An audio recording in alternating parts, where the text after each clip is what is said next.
Bro, what is this thing? That is an opal. This is a what? An opal, also called a bottle gourd. Oh, this is a bottle? What kind of alky is in here? I bet it's Hennessy. What the No, you Filipino Kevin Nguyen, this is a fruit. Oh, facts. Okay, bro. How about you spend a little less time preparing for social distance raves and learn a little bit more about your heritage? Look, dude, this is a really cool penis and all, but I ain't got time for that. God damn, I think I lost some brain cells listening to that sentence. I mean, what do you even eat nowadays to not know what oppo is? I don't know, anything that's got mad cheese pull on DoorDash, to be honest. Okay, do yourself a favor, go to your nearest library and go check out this book. You need to learn how to cook for yourself and embrace the culture that your parents brought to America. I can't, bro. My 2014 Lexus IS 250 all-wheel drive broke down on the way to Tiger Sugar in Cupertino. Well, maybe if you put in as much effort as you do simping for ABGs as you do learning your history books, maybe you might end up with a little bit better life decisions. So, are you gonna listen to what I say? Alright, as long as it's not interfering with Warzone time with the boys. Man, cut that shit out. You know you shouldn't be spending money on stuff like that. I mean, how much money do you have left in your bank account now? $31,000?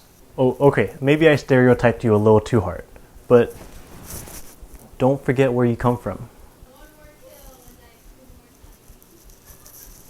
Hey everyone, happy Thanksgiving. I hope you're having an amazing day, spending time with your family. Today I'll be making a dish that comes from the Philippines. It's one of my favorite dishes and it's made with ingredients that come from humble beginnings. That dish is Ginisang Upo. Ginisang in Tagalog just translates to soup, and then Upo is the fruit that we'll be using. But what is an Upo? Also known as a bottle gourd, this real-life Jolly Green Giant is actually a squash-like fruit. Historically, the oppo wasn't actually harvested for consumption. Instead, it was actually used for its hard outer shell so that we can make things like a salakot, a drinking container, and even in some parts of Africa, they use it to make musical instruments. But the oppo is highly underrated for its culinary use. If you go on Google search right now and you look up what does a bottle gourd taste like, it won't even give you a straight answer. Instead, the first thing that's going to tell you is that it's very bitter. It's a very bitter fruit. And then it's going to tell you that it's poisonous for consumption and it can cause symptoms like abdominal pain, diarrhea, shock, and death. And worst of all, vomiting. I don't know about you, but I kind of favor dying before I see myself vomit. So if this fruit is actually very poisonous, then why is it that we can virtually buy it from every Asian grocery store? Because it's damn delicious if you cook it right. Just boil the shit out of it and you're good. If you undercook it, you might still experience one of those symptoms. Probably diarrhea or death, but death is more likely. Anyways, I'm going to teach you how to make Ginisang Upo. But before we get into that, the question from the title of this video is, how did this get on my plate? Well, Upo first emerged in China, and through the course of human migration,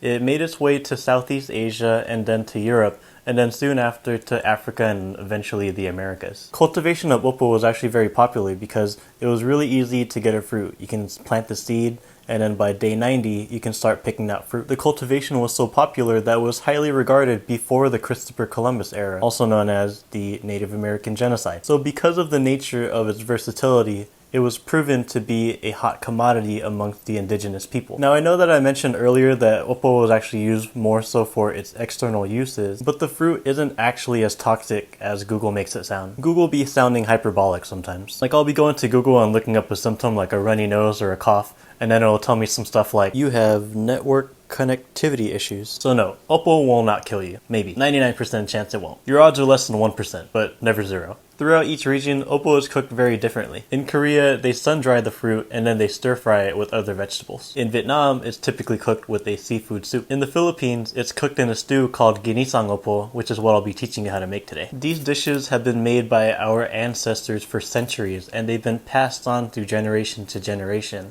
And that's why it's able to come to my plate here today, because of the immigration and the resources that have traveled its way to California. Now remember, this is my take on the dish, so please don't come at me. So now hopefully you'll be seeing this more on your plate. Also, if you like these videos and you like the food that I make, please consider subscribing and don't forget to like the video for the YouTube algorithm. Also, if you'd like to support the Foodie in the Struggle channel, I'll be leaving my Venmo and my Cash App in the description below. Any donations are highly appreciated as they'll be used for groceries and other utilities that I need so I can make food for families in need. Let's go to the kitchen and make it.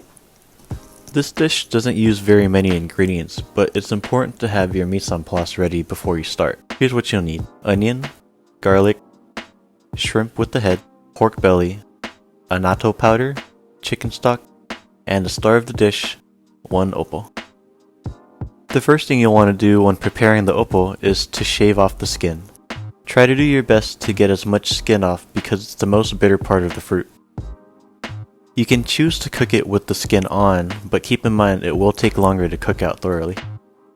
Slice off the ends and get rid of the shavings. When you slice the oppo in half, you'll notice that the insides are full of white pulp and a lot of seed. In this dish, we're actually not going to be using this part of the fruit, so just grab a spoon and scrape out the insides until you reach the firm parts of the fruit. You can toss out the seeds and pulp if you have no plans for it, but the way that they use it in the Philippines is they squeeze out the liquid from the pulp and then boil it to make a juice that's safe for consumption. Stories say that the juice has some health benefits, but there hasn't been a whole lot of research done on its medicinal use. I'm sure it's definitely nutritious, like some overpriced bottles from Press Juicery. When you're done dicing all your oppo, onion, and garlic, we'll get to working on the proteins of the dish. Now remember I said that this dish comes from humble beginnings. I say that because it uses ingredients that are typically considered to be cheap and used mostly by the poor. Here we're taking our shrimps and severing the heads, but don't throw them away. Shrimp heads are more versatile than you think they are in the culinary scene. Once you're done decapitating the shrimp, we'll remove the outer shell around their heads. You'll want to be precise when doing this process because most of the flavor of the shrimp is from the red paste you find in the head, so try to preserve as much red paste as you can. Next, grab a knife and let's get to work on the pork belly. There's no single way that you need to cut them, but for me, I just slice them into thin chunks. You can slice them however you want, but they cook faster as smaller pieces.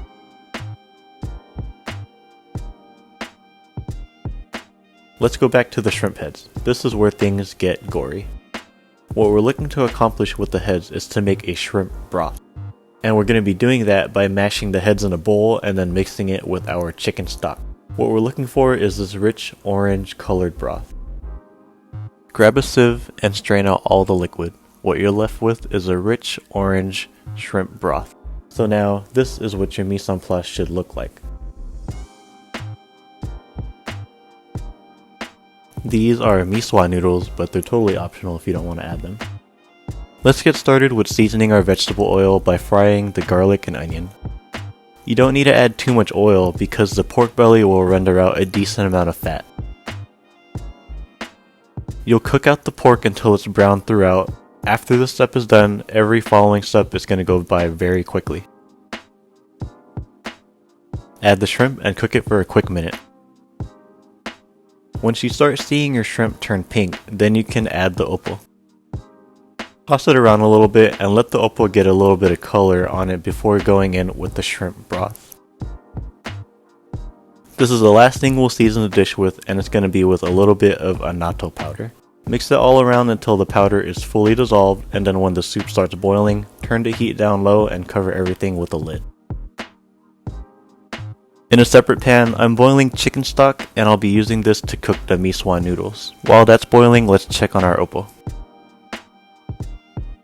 You'll notice that the oppo has become a bit translucent. That's what we're looking for, and that's how you know when it's done. So now let's cook the miswa noodles for a quick minute. After a minute, we'll finish it off by combining the two and give it one last stir.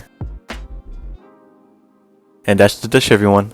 Thanks for watching, I hope you liked it. Happy Thanksgiving 2020, stay safe, and until next time, stay hungry, fam.